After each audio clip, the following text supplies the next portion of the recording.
You're live. Welcome to Slow News Day Live. My name is Steve Poikinen. I am here in beautiful Boulder Creek, California, and I'm fucking thrilled to introduce today's story. We got two shows today.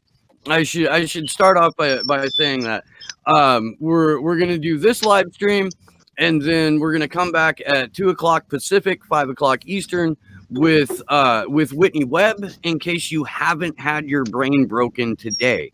So my advice would be smoke just enough, but don't overdo it until like after Whitney Webb comes on the show and breaks everyone's brain. But this morning, man, it has been almost 20 years since I've had a conversation with this next guest, and I'm really looking forward to it. We go way the fuck back. Rook McPherson, how the hell are you? I'm doing great, Steve.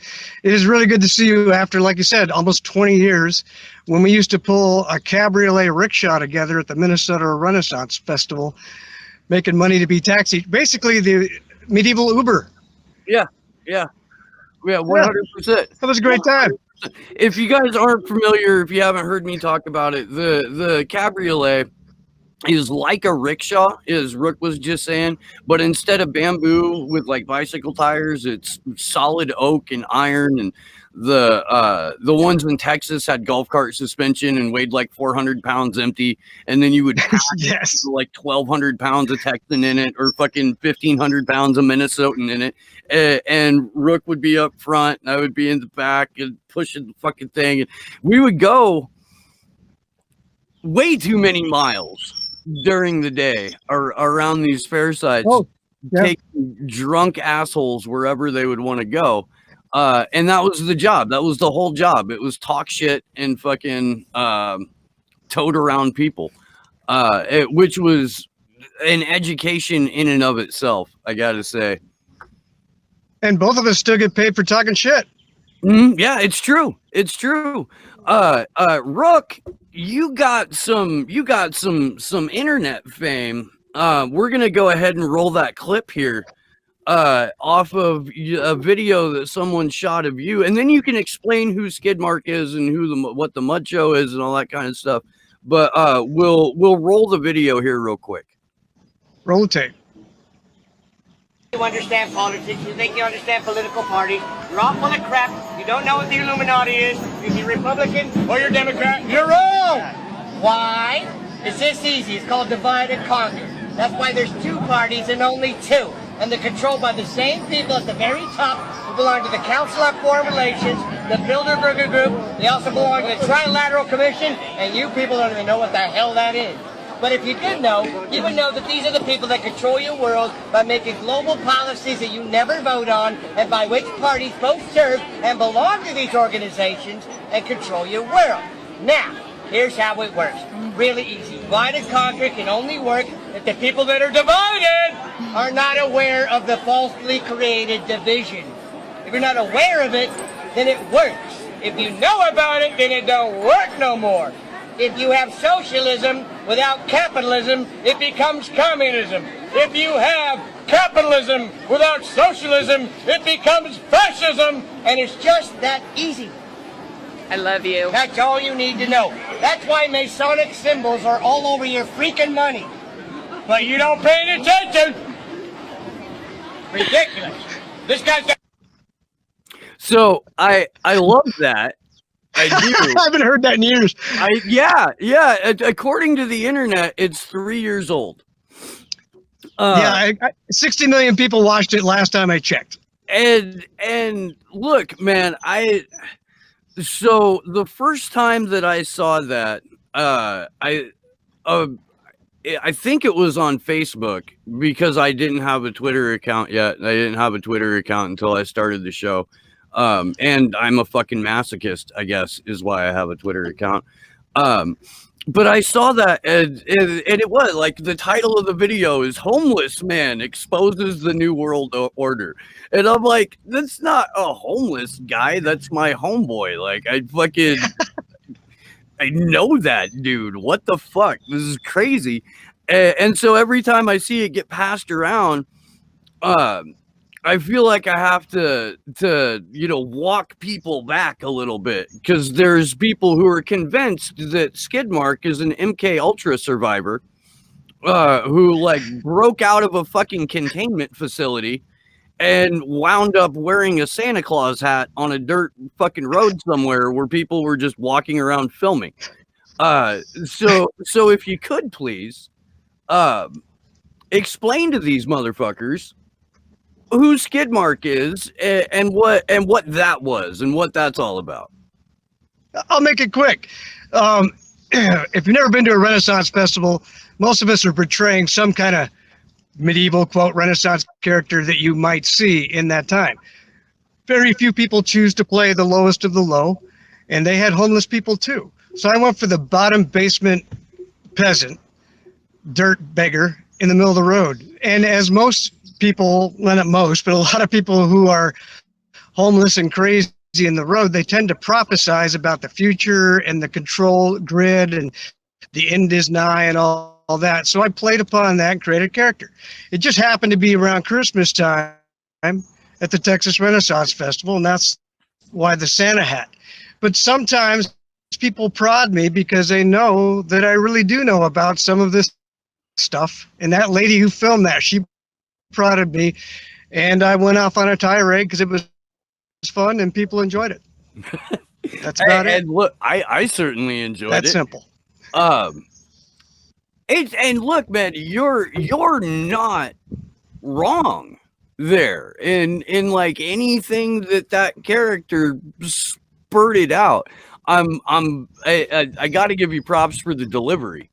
I do. The timing on that, it was good shit, man. It was. I don't know if it was rehearsed or not, but it's no. It's now a classic bit, Rook. It is. And there's no comedy in it at all. Well, that's what we were talking about before the show.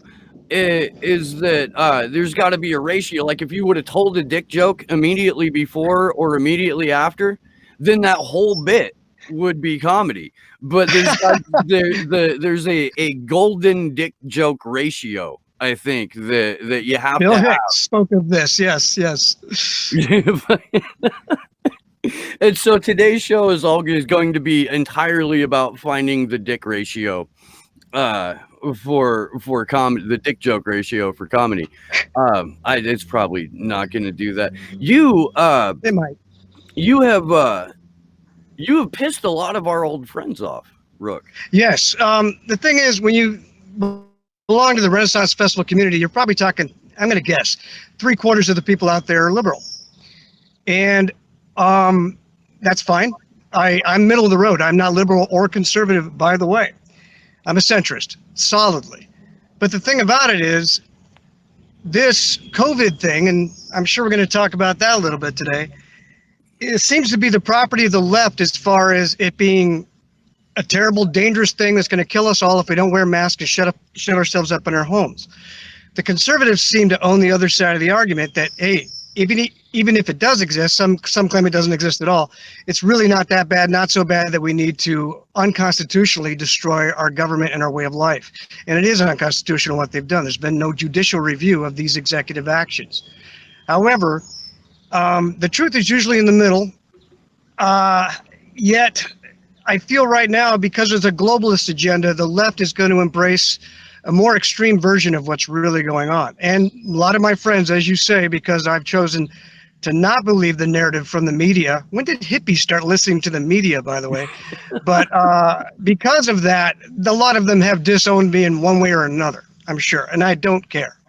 What kills me about this, is because we do the culture that Rennies have created is this, we are on the margins of society. We're not necessarily marginalized people, but we live outside of like the ordinary societal strictures. And for Right. all of these people now, years later, to just unquestioningly parrot narratives that they know, like somewhere deep down inside, they know that these are agenda-driven false narratives, but they are unquestioningly parroting them because of what I don't know, peer pressure or the fear. The fear Tribalism. Okay. Let's go with tribalism. Let's go with that. If all liberals are saying one thing, because we're so divided in this country right now, all the rest of them are going to jump on board. I mean, I'm saying the word all. It's not 100%, but you know what I mean. And the same for the conservatives. They do the same thing. They perform tribalist acts too. But it's just that I'm taking the conservative side this time. Well, and I look in terms of. I hate that I hate that it's become a right-left thing. Which only proves, Steve, that it's a divide and conquer tactic. Because if we were all just using our common sense with every issue out there, we wouldn't all just solidly fall on one side of the line or the other. It's proof of somebody went in there and caused people to move away from each other, in my opinion. That's an excellent point. It is. And no, I mean, that's exactly what happened when you've got an electoral system that only works when you put cult of personality or polarizing figures and pit them against themselves, then naturally their supporters are going to view the people on the other side of the aisle or on the other side of the argument as their enemy. And they're going to approach them with the mentality that you are my enemy. Not that you may have a different opinion than me, and that's something that we as two grown-ups can discuss without, canceling each other or hating each other, but that you are my enemy and I must therefore treat you as my enemy. And that's the nut of the divide and conquer agenda, is to other people, to make them your enemy. It's true. I don't subscribe to that at all. It's true, and they turned up the heat on it. And the reason the enmity is happening is because what they've done is nearly every issue now, guns or abortion or whatever have you, no matter which side you're on, they have made it so much of a moral question as to whether or not you're a good person. Because if you favor no control over guns, it means you're killing high school kids because of the shootings. If you favor not staying at home and not wearing a mask, oh my God, you're killing people because you're probably giving them this COVID. I'm going to give you some air quotes here, COVID. And so it's hard to do on that little screen. So the thing is, when every single issue has become, if you oppose me on this, you are possibly killing people. You're that immoral. You should be silenced, jailed, called a treasonous, whatever the issue is. People are there now. They're all there. They're totally divided. Is it a very dangerous time in America? Oh no! Look. We've lived in more dangerous times. That's the fucked up thing. Like, I don't know. We have. I guarantee you we have. Well, I know World War II is dangerous, and I know the 60s were tons of turmoil, okay? But I'm thinking right now, philosophically speaking, this is the most dangerous time in America. Young people, especially right now, are coming up and saying, they're not saying it outright. Some of them are saying it outright. They're rejecting the Constitution, which I understand that racist white men created it, but it's still the best blueprint we have, and we can improve it. We are the people. We can change it. But they're trying to get rid of that. Liberals won't even wave the flag. Waving the flag doesn't belong to the conservatives. You handed it to them when you decided you weren't going to do it anymore, and that was their symbol. Don't do that. Liberals should grab the flag and wave it more than the conservatives do, and redefine America and relabel it and brand it for what they want. I have a flag right here. It's upside down and it has a yellow ribbon attached to it that says "Free Assange." But I will happily wave this flag. I will, because you're actually doing that the proper way, actually. So, well, this is a nation in distress. It is. And that's when it's appropriate to turn the flag upside down. It's a distress signal. That's exactly how they do that. And there are people that are offended by that. And there are people that equate an upside down flag to burning a flag. And to your point about liberals not waving the flag, I disagree with that a little bit, because the imperialism that is part of the liberal mindset, that it's okay if we're going and bombing brown people for their natural resources. You mean As that's the long as- conservative mindset, right? So there's really, it seems like there's no fucking difference when it comes to the war machine.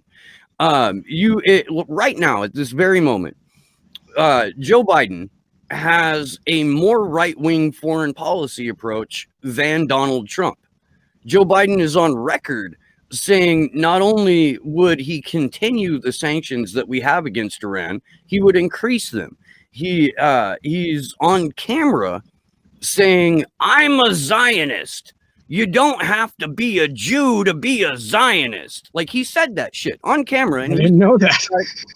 he's the Democratic nominee, and he's right. You don't have to be a Jew to be a Zionist. You don't. No. It's a Anglo Christian philosophy in order.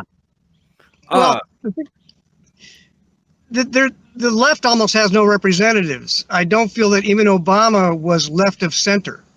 I feel he might have been just in the center, possibly actually really kind of right of it. If you But listen when to Barack they moved the Obama, goalpost, real quick, in an interview, to, there was an Yeah. interview with Barack Obama where he said, if you look at my policies, they are, Newt Gingrich contract for America Republican policies. Okay, in the same, and we found out in WikiLeaks that Hillary Clinton said that she had a public and private persona, right? Public and a private position on issues. And Obama epitomizes that, whereas with his public face was, I am this, maybe a polarizing figure, but I'm a beacon for hope and change in the world. I am a Nobel Peace Prize winner for talking about pulling out of Iraq and Afghanistan. That's why he got a Nobel Peace Prize. Didn't actually do it.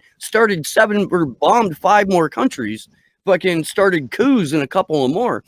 But his public persona was one of a leftist. His administration was a caretaker presidency for George H.W. Bush's policies while he was president throughout the 1980s and into the 90s. I don't believe for a moment that Reagan was the president. He was the public face of George H.W. Bush's agenda.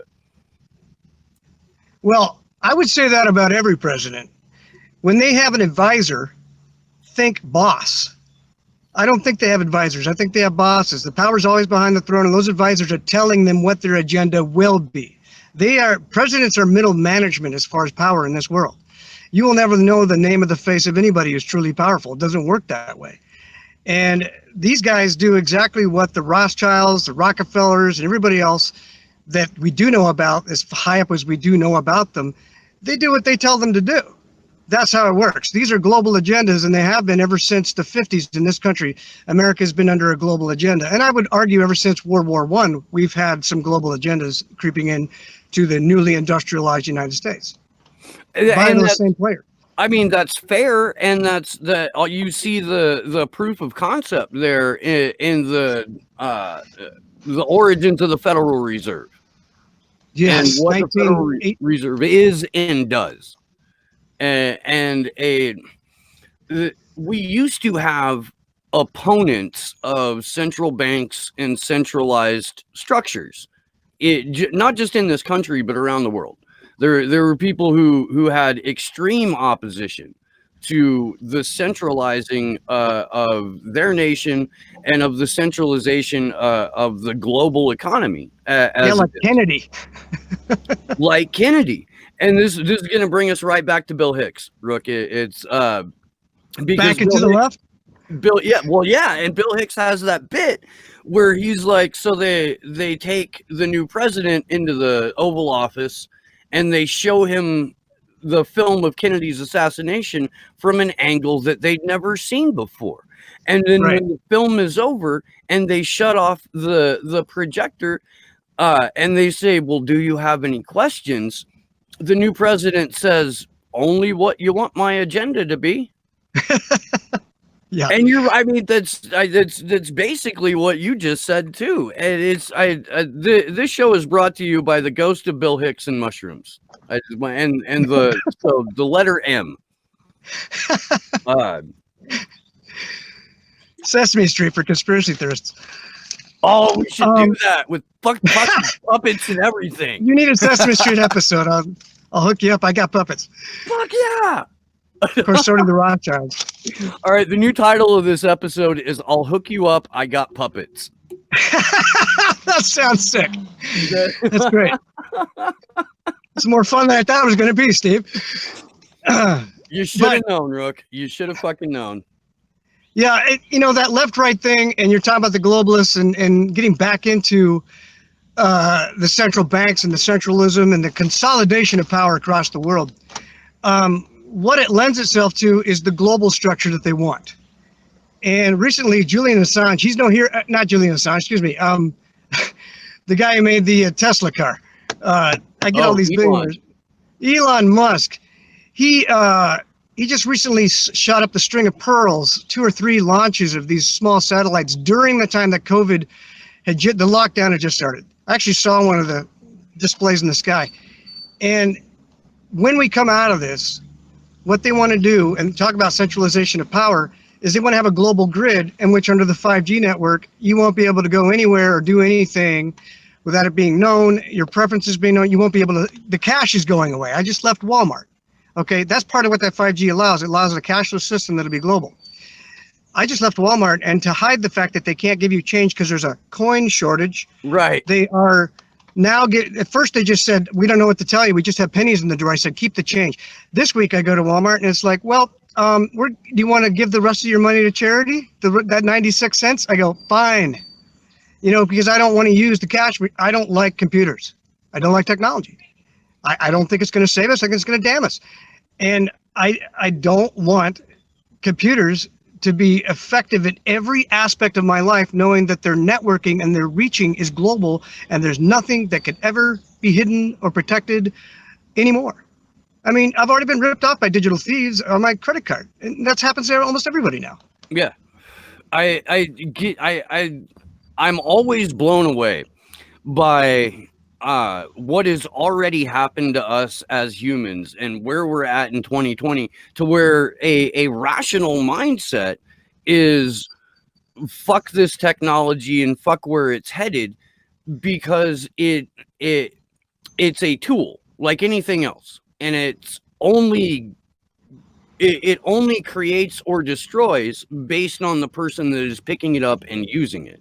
And exactly, that's what the fight for internet freedom and digital privacy rights and even net neutrality is all being waged by the rabble, as it were, by a planet full of skid marks, if you will. Okay. We're all peasants in the dirt screaming about shit, and up on the hill in the nice fucking manor house is where the actual decisions are being made, regardless of the input of the people out there in the dirt screaming. But with the internet and with collectives like Anonymous, and there's a Local Leaks is a newer collective, and sites like WikiLeaks, we're given a glimpse of what real internet freedom would look like, and the mindset that data wants to be free, that we want privacy for the individual and transparency for the powerful. Like, that's a compelling argument, or at least to me it is. And again, you have the tools there to provide transparency for the powerful. It's privacy for the individual that we're really running thin on. Yeah, they usually get their way. I can think I made myself like into a little weepy bitch this morning because I woke up and I rewatched The Internet's Own Boy, which is the story of Aaron Swartz, who was found dead in his apartment in 2013, right before he was facing a number of federal charges under the Computer Fraud and Abuse Act of 1986. The archaic fucking Congress literally made a fucking law about computer fraud and abuse based on watching the movie War Games. Do you remember that flick?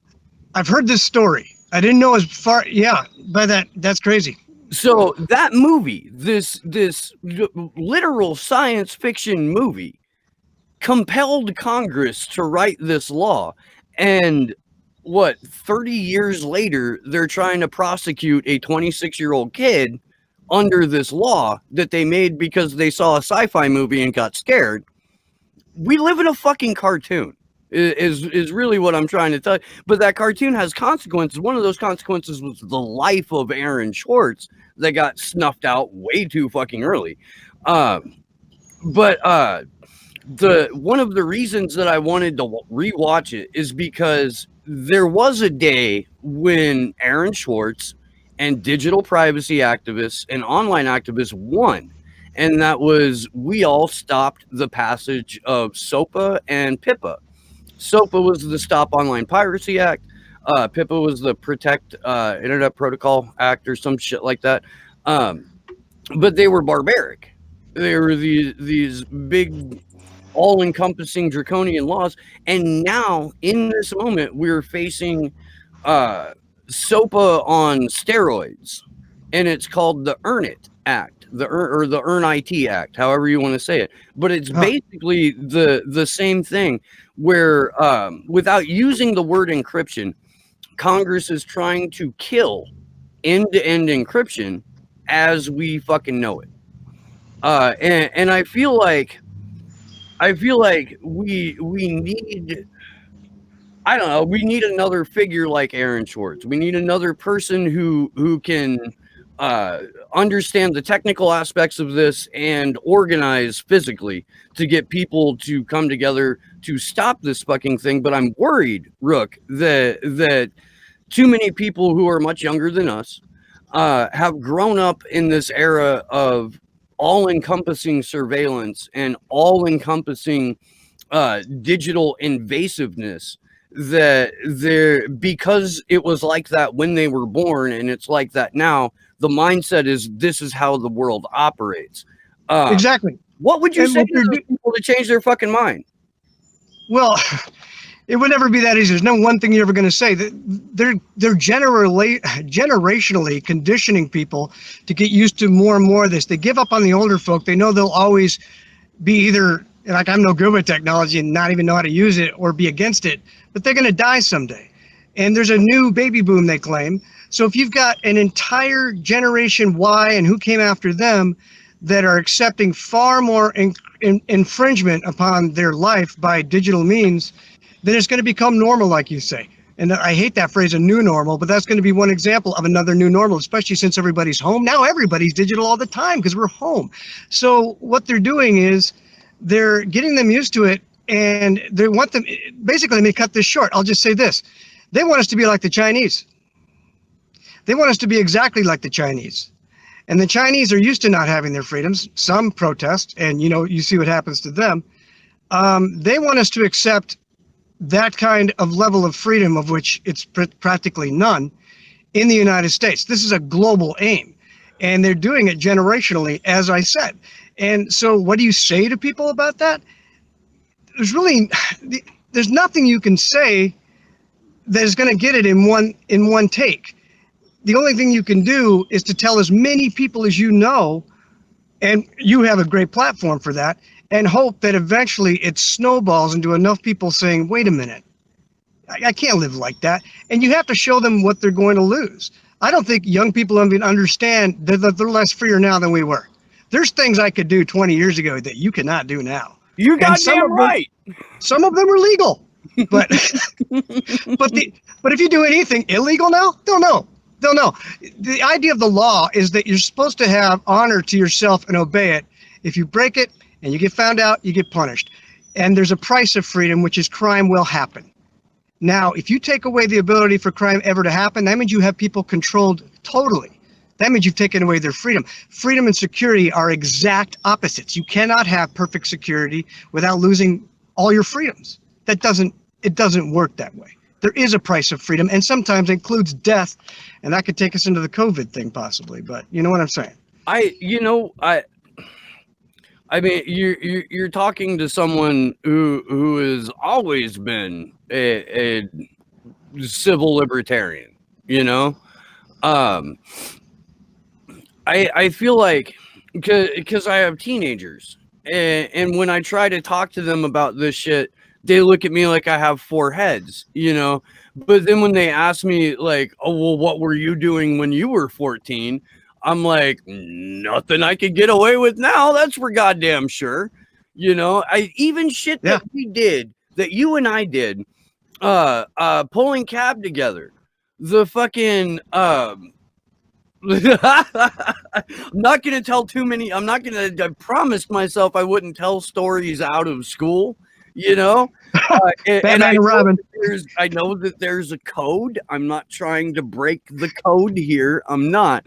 But some of the costumes that we wore, we couldn't Batman and Robin. No, we could. There's no way we could get away with that shit now.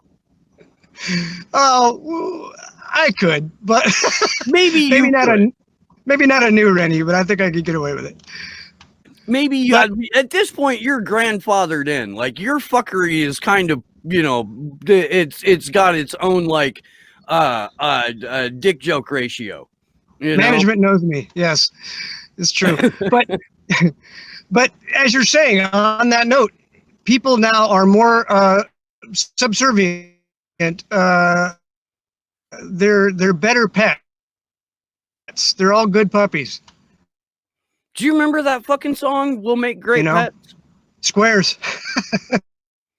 It's but freedom. A shitty grunge band in the 90s who came out with the song "We'll Make Great Pets."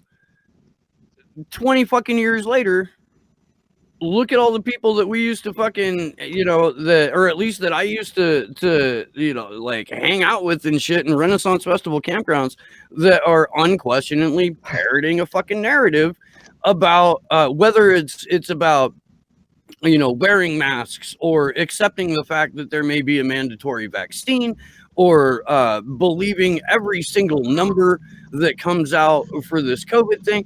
I don't know if you've seen this or not, but you can literally type any 3-number sequence into Google and and add coronavirus or corona deaths, and it will fucking pop up with that 3-number sequence and a related fucking coronavirus story. And that's I have a theory, Rook. I don't know if you read Manufacturing Consent by Noam Chomsky or not, but it was written in 1988, 1989, and it was about the relationship with the media. I'm familiar with Noam's speeches, but not the book. Okay. Right. As long as you understand who Chomsky is, where he was coming from, it's easy to understand the theory. My theory is that the media had already manufactured the consent of the public by the time the ink was drying on the Patriot Act. And now the role of the media is to manufacture confusion. And that's why we've got, you know, hundreds and hundreds of different news outlets that are still all at the end of the day owned by the same 6 corporations that are pushing counterintuitive narratives that are pushing the exact same propaganda spun from different angles. And then when people butt heads over it, they're still basically agreeing on the same things, but they're arguing on how best to say them.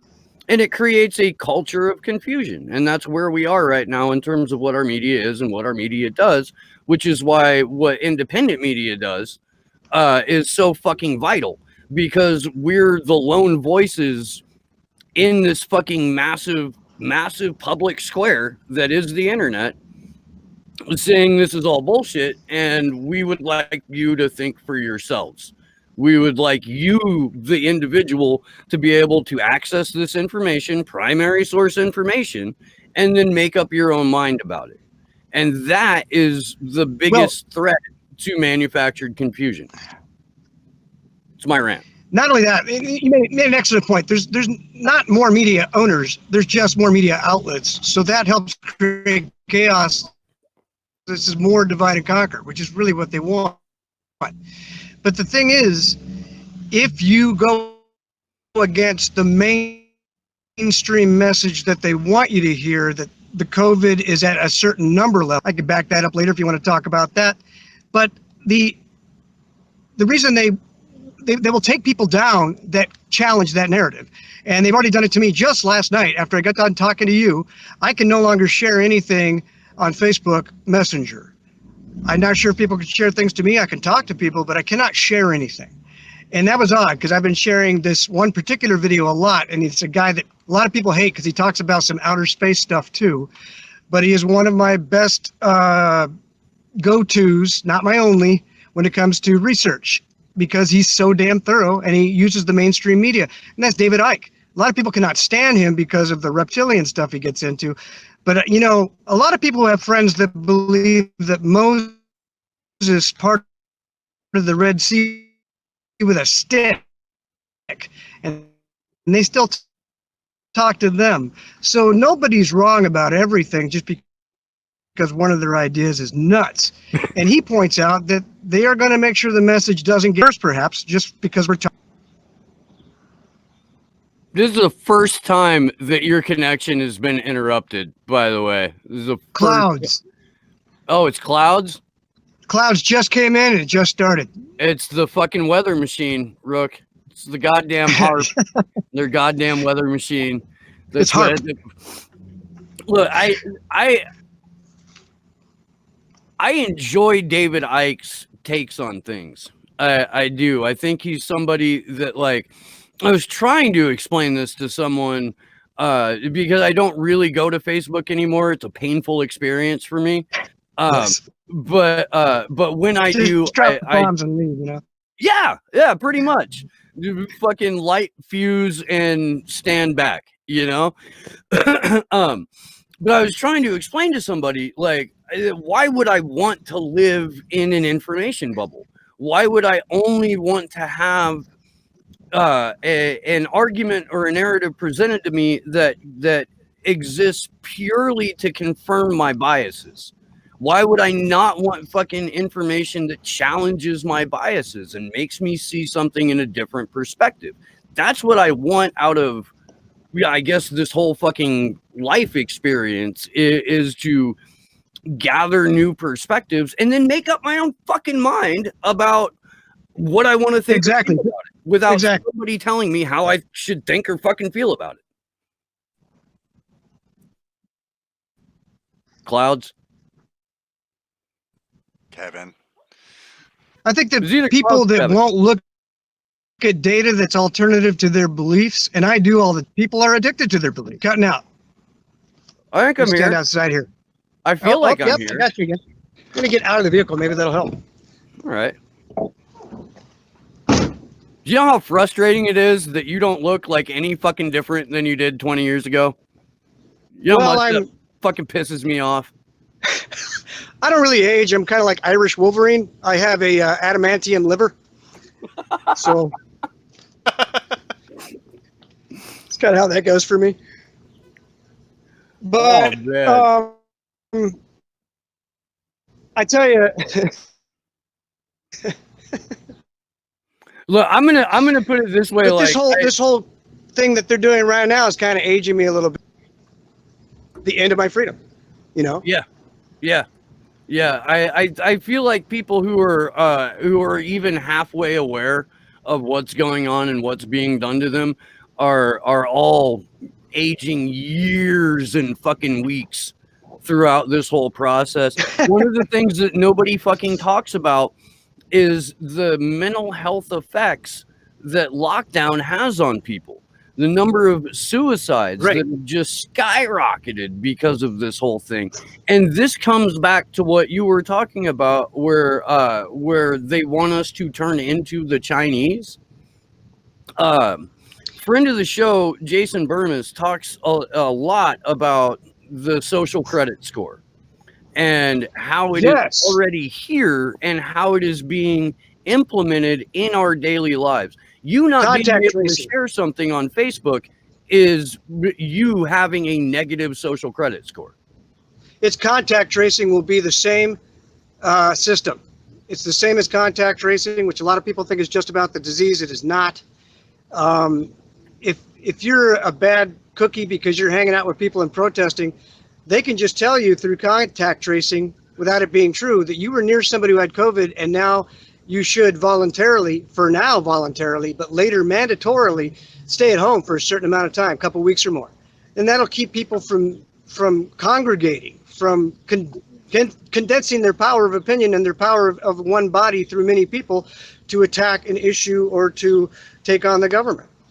That's what contact tracing is all about. I don't believe the disease to be real. I think there might be something getting people out there, but I think it's the flu. Personally, I do believe that the COVID is real. I believe that it's a bioweapon. I believe that it originated in Fort Detrick, and whether it was released on the U.S. population as an act of retaliation because we brought it to Wuhan, or whether it was stolen from Fort Detrick by the Chinese and then accidentally or on purpose released in Wuhan, that's a question that I don't have all the available information on. But what I do know about it, real or perceived, is that it's ultimately about population control. And that is happening in fucking spades, Rook McPherson. The people who are people who have been hooked by this narrative are so certain that what they are saying and the narratives that they're parroting, so confident that it's the correct thing to do, that anything can be done to those people and they'll just go with it because the guy on TV told them about it. It's true. And, you know, when this first came out, I was as afraid as anybody else. I put on the mask, I put on the gloves. I was on a road trip. My last part of Arizona got canceled, and I was paranoid. I want to make sure there's no roadblocks. People thought I was being paranoid. Guess what? There were roadblocks in some states, so I wasn't that paranoid. And I thought I'd get it from a gas pump handle, you know. And then I watched David Icke, and I heard him describe where it came from, what's going on, how people knew about it before it was even a thing.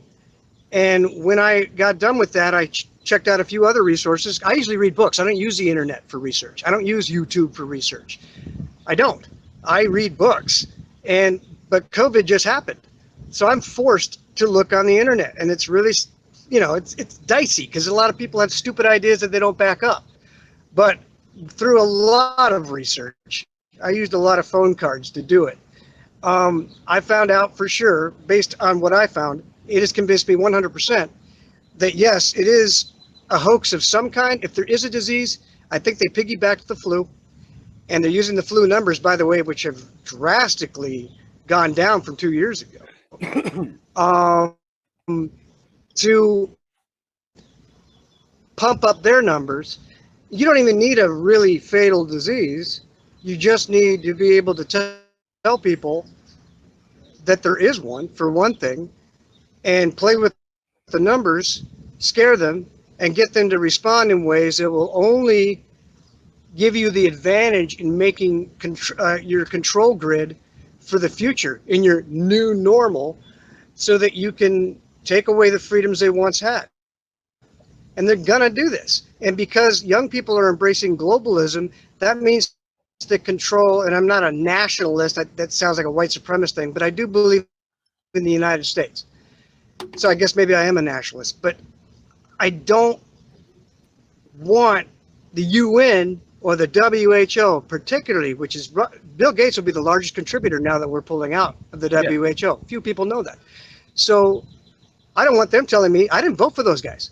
Of course, I don't vote anyway because I believe it's a scam, but they're not supposed to represent me. They're supposed to represent countries at a global level. I don't want them interfering in my life. And we're allowing it. We've opened the door wide. The UN will be on our, on our tail, doing anything they want. very soon, when telling us how to live. when we've got relatively smart people trusting unelected eugenicist billionaires for their medical advice, Still have you? We're in a bad spot, man. We are, and these are unelected people who don't give a fucking running shit about you or me. They don't. What they care about is amassing their personal wealth and power and expanding that power in as many different directions as humanly possible. And with the idea of a pandemic, that gives them the leverage necessary to exert their influence. And we've had these simulated exercises that go back to 2001, right before the big anthrax scare. There was a simulated event called Dark Winter that took place about what happens when a population is exposed to an anthrax type health crisis, and how can we transition this mass of people into a police state? How can we best activate a technocratic police state? And these simulated exercises have taken place every year since. They're all put on by the CDC and the WHO, but also by the Gates Foundation, and also by the Rockefeller Institution, and also JP Morgan Chase is involved. And like, it's the same nefarious group of characters over the last 20 years who have successfully predicted and driven the outcome that we're now currently in. And I was talking about the Renaissance Festival as a community that lived on the margins, but we were not, in fact, marginalized. People who have a difference of opinion about that now have become marginalized because groupthink has completely taken over the discourse. Hive mind. Yeah. It's fucking we have a question in the chat. We have a question in the chat, Rook, about where are these young people embracing globalism, or how are young people embracing globalism? So if you want to address that, I've got my own thoughts on that too. Well, it wouldn't be necessarily all young people if they have a conservative bent, but I'm noticing that especially liberal young people, they have no problem with the globalization that's taking place through corporations, corporate entities that they give over their lives to, that they buy from, they purchase from. They do business online. Most internet stuff is global, of course, because it has the reach. They are surrendering their lifestyles. TikTok's a great example of this, but they're surrendering their lifestyle preferences, choices, desires to be like the global. It used to be that everybody emulated America. Now, most people are starting to emulate Asia in some way, less so China than Japan, but the control is definitely moving east. And the global things that they're embracing, of course, are the infringement upon our rights and our lives by WHO, by the IMF. You know, we used to protest stuff like that as late as the 90s. Yeah. First time I got my head split open by the police was at the WTO protests in Seattle in '99. Seattle. So there's the globalism is acceptable to, I'd say, over half of the people in this country now. That, yeah, maybe we don't listen so much to a president, but we listen to another organization outside of the country. Here's the problem with that. If that organization is allowed to actually convince our senators or congressmen to make laws, or just impose, they didn't make any laws over COVID, just to impose their authority over us. If they're allowed to do things like that, then we have to accept that the power of the United States, as far as our own leaders speaking for us and providing for us, is broken.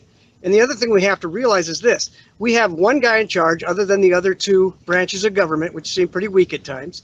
But we have usually a leader in the United States, which we call the president. If we give over to globalism, there will be one person controlling the world. It's how it has to work. Any kind of pyramid The people at the base of the pyramid, they are the numerous. They are at the bottom. They hold everything up through their labors. Just being there makes the ones above them more powerful because they stand on their shoulders. But the pyramid gets narrower and narrower as you get to the top. So what does that mean? If you want to look at sacred geometry, which I do all the time, it means one person is controlling the world now, and they covertly, and now they're asking that one person be able to control the world overtly through globalism. You're asking for a global fascist or communist, and by the way, there's no difference between global fascism and communism at their extreme outset. You end up with the same thing. Stalin and Hitler had few differences I can think of. But you're asking for one person to control the entire world if you don't allow nations to exist under their own auspices and their own decisions culturally, because not all people are the same. We're not all one brand of thing. People are different. There's the religions and all these other things. We have to have government for us in our own backyard, in our towns, in our cities, and in our country. But we can't have somebody from the ruling the world. One person. Even one body would not be acceptable because we're not all the same. We don't want the same things by countries. So after some study, I don't believe for a moment that Stalin was any kind of a communist. What his regime operated under was a form of capitalism called state capitalism.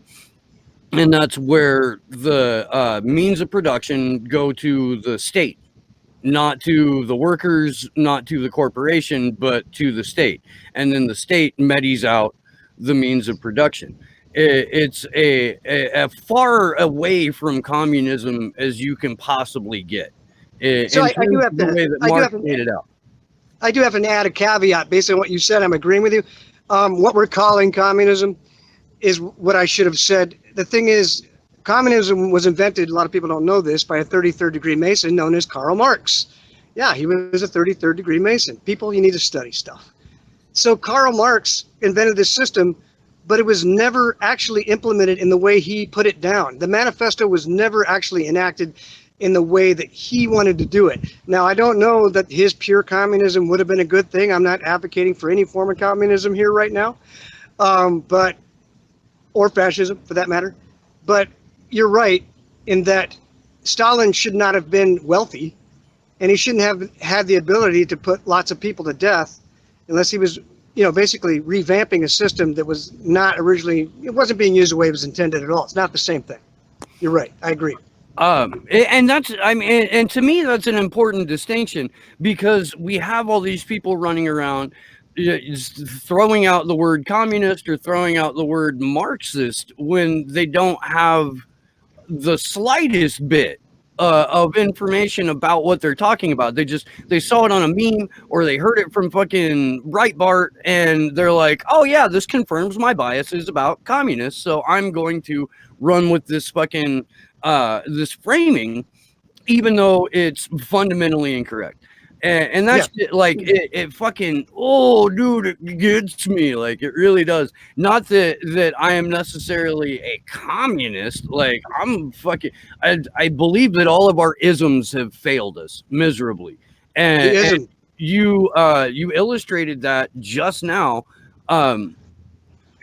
with our conversation about what Stalin did with communism. Like communism as practiced by Lenin or Stalin, 100% failure, 100% bastardization of concept, and capitalism is no fucking different. It's a supernatural belief system. It is a faith-based system. And if you're going to implement a faith-based system, then you are automatically ceding your individuality and all of your rights to something, to a thing, an impermanent, invisible thing that will somehow guide you. Like I haven't been able to wrap my head around that last bit yet. Well, capitalism has been just as corrupted in its execution as communism was under Stalin. Capitalism wouldn't have the haves and have-nots to the level that we have them if there weren't a corrupt implementation of capitalism in which only a few are actually getting the cream of the crop. And that is what is happening. And if we were to follow it the way we should, but the thing is, we shouldn't just embrace ourselves with it. It's antithesis. It's opposite being not communism, socialism, which are not the same as communism. I've been listening to too many rednecks lately. You need to balance socialism and capitalism together. They're like a 1970s carburetor. You can't just slam the hood and drive around for 6 months. You got to stick a screwdriver under there every few weeks and adjust that shit, because you got to have both ports firing equally so this damn thing stays in time. That's how it works. People have put capitalism on autopilot and said, well, we'll just let the people in charge take care of things. Well, guess what? The people in charge are not your senators or your presidents. It's the corporations. And it's been that way for a very long time. They tell the presidents and the Congress what they're going to do. And by the way, billionaires and multinational companies are not patriotic. They can't be. It's impossible to be patriotic if you're a billionaire, because your money is all over the world and in many currencies, and you have homes and businesses globally. How the fuck are you patriotic if maybe you're making more money from France than you are in America? Well, then your allegiance is going to be to France. You know, that's how that works. We should not have any billionaires running for office ever. Or at least we shouldn't vote for them. They shouldn't be prohibited. But people are impressed by money. It's stupid.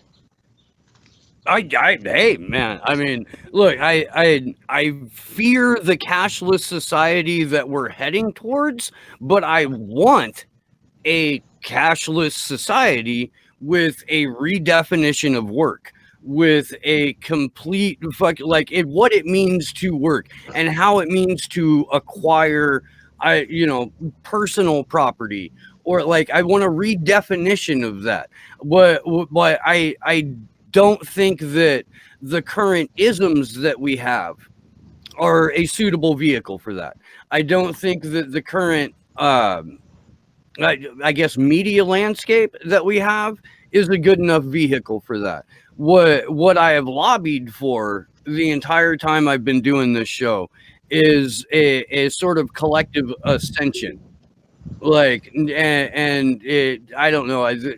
An awakening sounds really fucking hokey, right? Everybody really thinks they're woke. Sounds like I'm trying to sell something. You know, I'm not trying to sell anything. Look for Slow News Day merch in a couple of weeks. I'm not trying to sell anything. But what I am doing is hoping that there's some bright spark out there that will realize that our isms have failed us and that we need a new way forward. The way that I've been describing voting lately is if you have a machine that is designed to kill you, and your solution to this machine that's designed to kill you is to put a couple of shiny new parts on it every 2 to 4 years, you're just prolonging the life of a machine designed to kill you. You're not doing anything about the machine's purpose or function. And that's what I feel like voting is. Right. Is just, increasing the longevity of a machine designed to kill you. So we got to get away from that model of doing things. But the trajectory that we're heading is this autocratic technocracy of unelected billionaires who control everything through a few fucking keystrokes. And that does not make me a happy panda. They also control the people you did elect. What's that? So was your car talking to you? Oh, it's just the ding. Okay. Just getting out of the rain. It just started raining. Oh shit! They're cranking up that weather machine. It's just the ding. Fuck it. Yeah. My chat is fucking my Pennsylvania, chat. man. Huh? I never know what to think here. Oh, I'm 100% with you. I never know what to think about the weather here. What'd your chat do? Oh, they're fucking laughing at the hokiness of an awakening. And really, like, that's some fucking QAnon shit right there too. It really got a lot of people with that.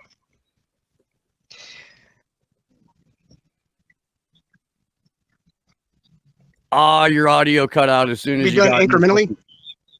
Your audio's cutting Did I? out. Well, the rain stopped a little bit. There's more clouds, so it might be cutting me out. Can you hear me?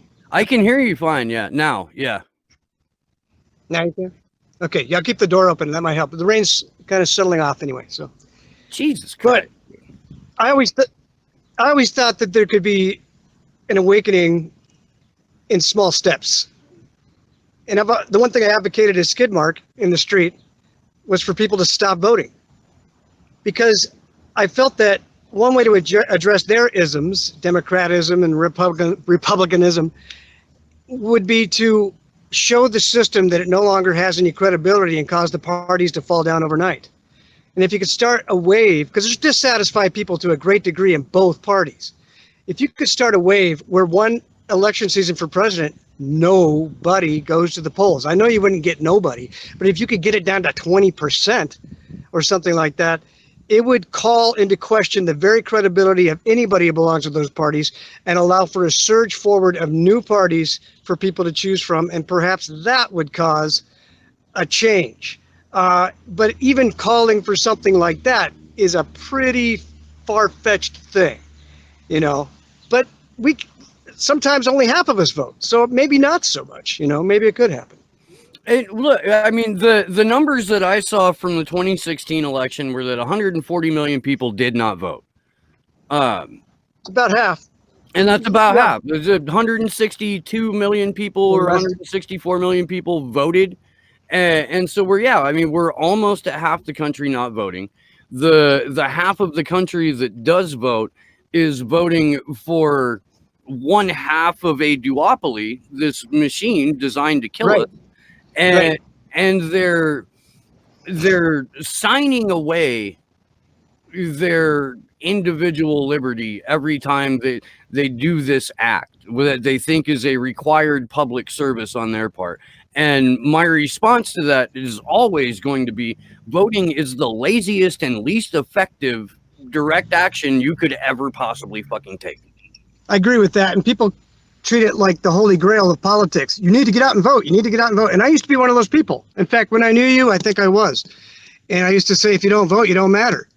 And then I realized if you vote, it doesn't matter, because once I got into conspiracy research, I discovered that those people, the left or the right that they offer to you, are controlled by the same puppet master. That's a Bill Hicks example once again. And it gets even worse if you study history. I came at this from history, ancient history to now. And what I discovered is these people are all related to each other by mitochondrial DNA, and they all go back all the way to the first kings of Sumerian empires. They're all related to one another. And some people try to say, oh, well, we're all related to another. No, I don't mean in a hippie sense. I mean, you are not as related to the Queen of England as George Bush is. He's very closely related to the Queen of England by a second cousin. So the fact that people don't understand that means that they don't understand that the two people being put in front of you, it doesn't matter whether or not you get what you want, be it gun control or something on abortion or whatever the issue is, because that's all local or national. The Illuminati don't care so much about which one of those issues wins. The global policies of those two people might sound different, but the same thing is going to happen no matter which one of them gets into office, because the Illuminati, I know using that word makes you sound like a kook, but I'm going to use it. Illuminati, Illuminati, Illuminati. I don't care what people fucking think. They're real. And so they're going to put in front of you no choice in the form of two choices. And that's how they do it. You'll lose every time. Yeah, I mean, What? there's a reason that the House always wins in Vegas, unless, of course, Donald Trump owns the casino and then it goes bankrupt. But Yeah. outside of that one example of a guy who can't even run a fucking casino, outside of that one example, the House always wins. And if we're discussing the Illuminati, I think it's important to touch upon the Bavarian Illuminati and the role that the Jesuit order played in forming the Bavarian Illuminati, and what we've really turned ourselves into in this sort of like I don't know, macabre extension of the Roman Empire that our United States actually is. It's It absolutely is. It's you know, I did an bizarre. exercise. I did an exercise with a friend of mine who is a skeptic. I convinced him of a few things. A good friend of mine, fire breather, amazing talent. You may know him. Name's Dan. So I convinced him one day that the Rothschilds controlled nearly every currency of any Western and Eastern industrialized agricultural nation. And I showed him that the S that people think with the two hash marks, the dollar sign, that people think is on the dollar bill, but it's not. They never tell you what that S stands for in school. They never explain the symbol, they never address it. But there's two vertical towers, let's call them towers because that's significant, through this S. Now, whenever the Illuminati move their empire to another part of the world and depose the middle management and destroy them, kind of like the mob taking out the lower orders so the cops won't catch them, no witnesses. They knock down the symbol of their power, which is two towers, and they move it somewhere else. We no longer have two towers in the United States. I think they plan on turning this into a third world country. They plan on making Asia the power of the world. And I know that Shanghai now has the tallest building in the world. It's called a World Trade Center, and it's in the form of two towers. Rome had two towers before it fell. One was on one end of Capitoline Hill, where we get the word capital, by the way. The other one was at the other end of Capitoline Hill, on the other end of the seven hills that made Rome. Those were taken down when the barbarians destroyed it.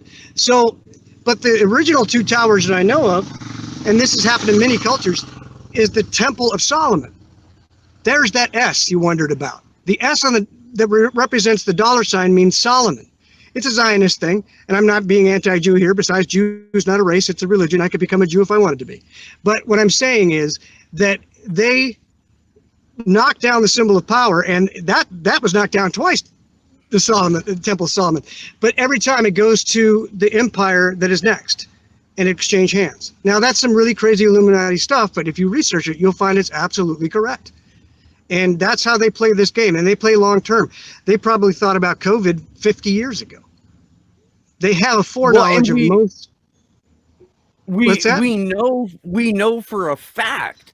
We know from all of these simulated exercises that have taken place for at least the last decade or two that there have been a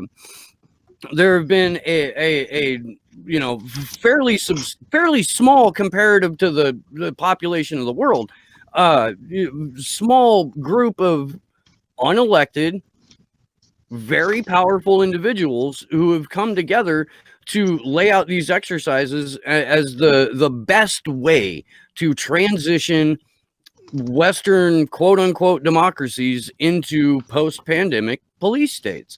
And I'm really, really glad that we're having this conversation today specifically, because I do have Whitney Webb coming up here in a couple of hours, and this is her like fucking wheelhouse, man. Like the culmination of her research and her investigative journalism is in exposing this, you know, several decade long plot to turn Western democracies into police states.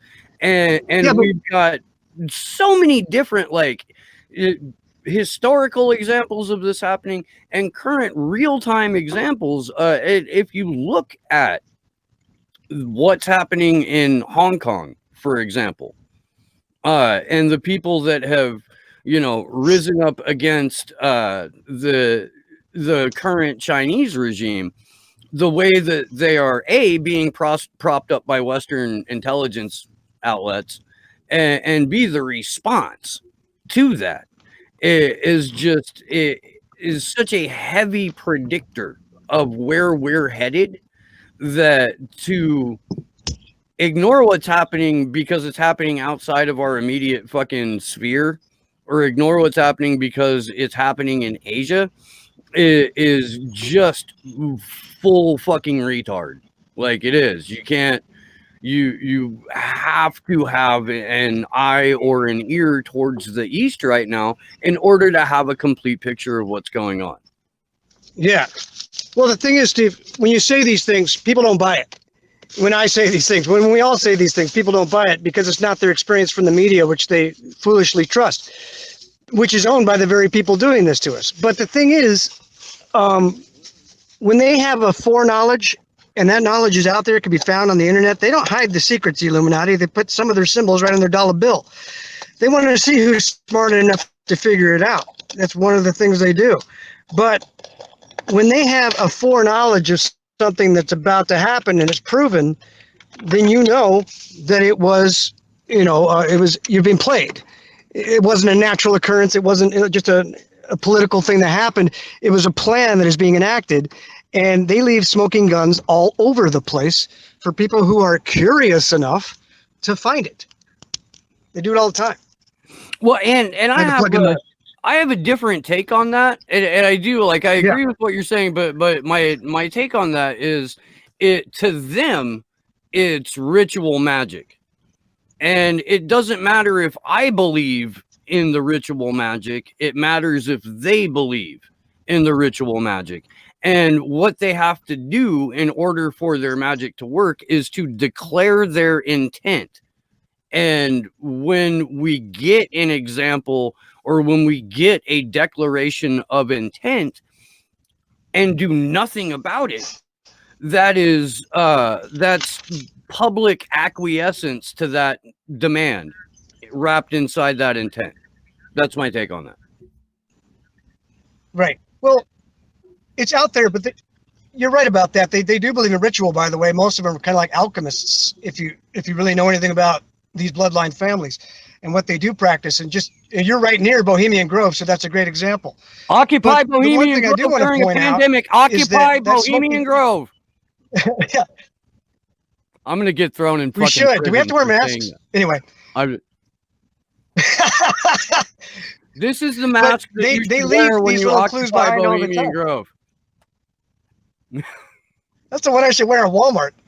But one example of them leaving a trail for people to find that are smart enough to look is the CARES Act. Now, when they came up with the CARES Act, and I am looking at my notes here because there's a lot, I'm new to this COVID thing. It's a very new conspiracy. But I do know what I've looked at is the bill was HR 748. Okay. So it was a $6.2 trillion bailout for corporations and banks. It wasn't for us. And it's not the bailout you're thinking of. It's not the CARES Act you think of where everybody got a $1,200 check. That's not the same thing. It was signed in March 27, 2020, but the bill was introduced to the House in 1/24/2019, and it was specifically called the Coronavirus Aid Relief and Economic Security Act. Okay, so here's a bill. You guys can look this up, and you damn well should, because I will not be called a liar just because you didn't bother to look it up, people. The bill, House HR 748, was introduced over a year, or about a year before Corona was on the scene. 11 months. 1/24/2019. That is proof of a hoax, people. That is a smoking gun. If nothing else I say today resonates with anybody, if they at least check my info on that, how are they going to answer that? What do you say to that? Your congressman knew? Or they just signed it because they're just, little slaves themselves. They just sign whatever paper they put in front of them if they know it's going to make their masters happy. But they signed that bill or introduced it 11 months before anybody had used the word coronavirus or COVID.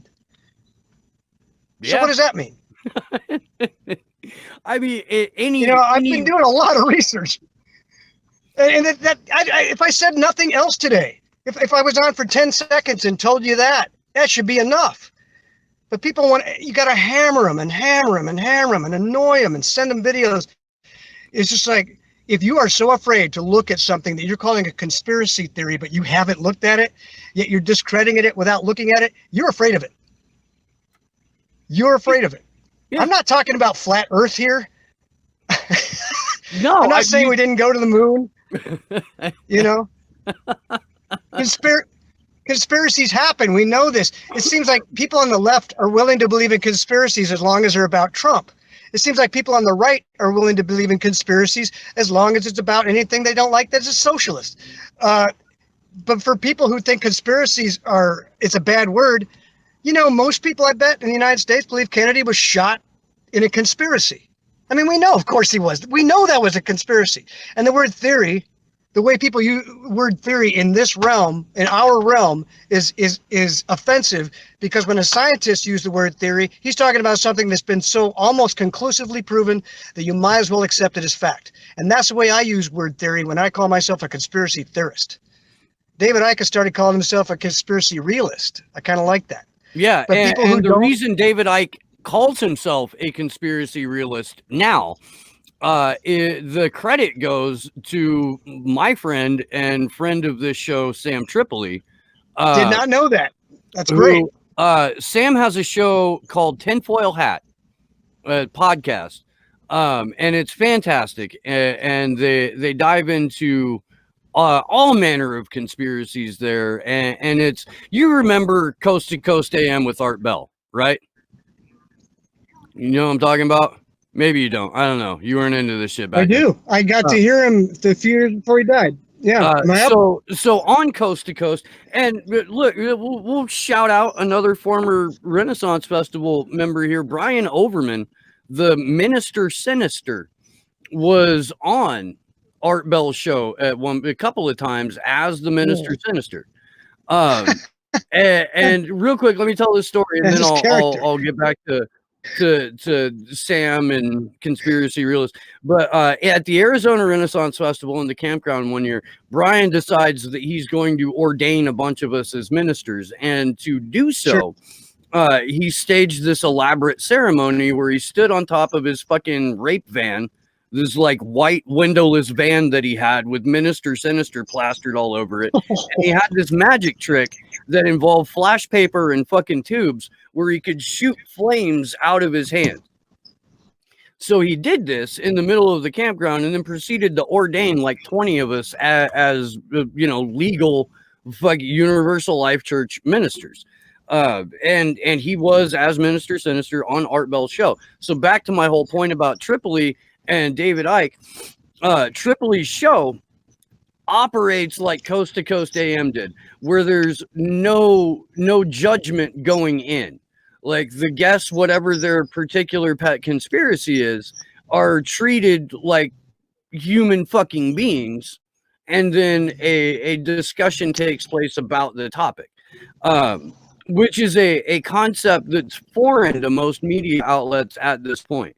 Or most, wherever you want to go for information. It's not how they fucking treat people. You've got one person on one side of the argument yelling at one person on the other side of the argument, and that's the whole fucking show. That's it. And you don't learn anything. So Sam had David Icke on last year, and he broke down what it means to be a conspiracy realist. And that is you identify the conspiracies that are meant to distract and the topics that are meant to distract. Flat Earth is a great example of that. I've been thinking about that. Yeah. Flat Earth.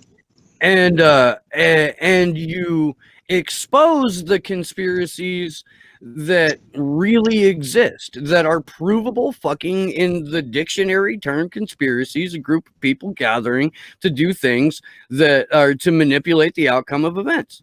That's all a conspiracy is people gathering in secret to manipulate the outcome of events. What we have right now with all of these simulated exercises, from Dark Winter to Event 201, Crimson Contagion, all that shit, all those simulated exercises about transitioning the West into a post-pandemic police state, that's a fucking conspiracy. That is a small group of people gathering in relative secret to manipulate the outcome of events. You can be a realist about that. It's not, there's nothing fucking ridiculous about it. Well, they've rebranded the word. When somebody hears, did you hear about the conspiracy about this or that? They hear lie in place of the word conspiracy, or myth, or just some crazy homeless person under a bridge might believe it, like my character. Yeah. But they have rebranded it, and because of your friend away. And it makes sense. Rose by any other name could be something else. And so I feel that we need to approach this smart. And if we know that a particular word or a particular angle is not going to wake people up, then it makes no sense to just pound them with it. We have to find a different end. We have to be like water, find the path to least resistance, tell them things that they do know to be true, and show them how they're linked to things they did not know were true, so that they can accept a new truth that has been hidden from them. Because it's not that the government statement ever said, when I say the media just ends it in a world of reality for you, but the part that isn't true is connected to it. And that part is what gets you. And if you don't understand that, you're going to buy this half truth that's going to steer you to something someday that will be a total lie. You know, the ultimate culmination of it will be you'll be living a lie, and they have different plans than you even understand. They'll be moving in a different direction than you, and it'll be too late by the time you wake up and figure it out. You know? I do, and I hate to have to wrap this, but I do. I didn't I've got short time to get studied up for Whitney coming on. I have enjoyed the hell out of this. I first started talking about this kind of stuff. This made me very happy, Rook. Thank you for being on the show today. I'm having a great time, Steve. I enjoy, and we should like once a week just bullshit anyway. For no other reason than to like help keep each other sane, because you are battling ignorance every single day, and that does it fucking wears a motherfucker out. It really does. I want those puppets, by the way. I'm definitely into conspiracy Sesame Street. We should fucking start that for real. That's gonna do it for this morning's episode of Slow News Day. Please come back in like 2.5 hours. I will be live with the one and only Whitney Webb. Go ahead.